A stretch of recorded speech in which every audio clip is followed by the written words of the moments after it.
香港一個快到令人唞唔到氣嘅城市，每日都好似比緊賽咁，重複住每個動作，趕地鐵，趕功課，趕住賺錢，好似停低一秒就冇晒時間。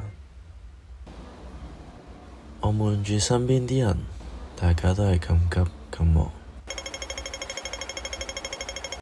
喺咁樣嘅壓力之下，我哋又係咪真係幸福呢？定係我哋只係畀壓力慢慢侵蝕緊？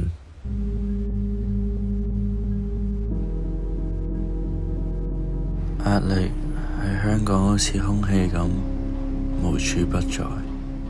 佢無聲無息咁樣滲入我哋嘅生活，每一頁書，每一個考試，都係一種重量壓住我嘅膊頭。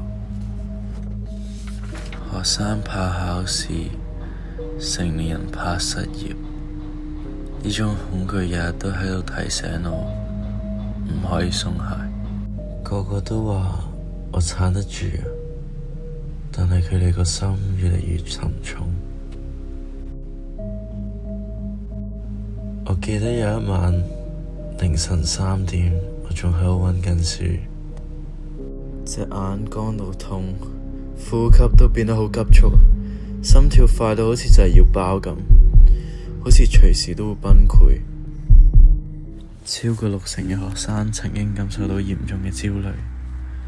呢個數字入面感受到嚴重焦慮嘅，可能係我哋身邊嘅朋友，甚至係我哋自己。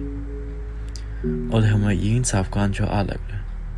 有一日我停低咗喺公園，望住個天，見到啲雀仔喺我面前飛過，嗰一刻我都好想好似你咁自由自在，身邊又有同伴。我問我自己，我仲好嗎？之後我先發現，冇人可以自己一個面對咁龐大嘅壓力。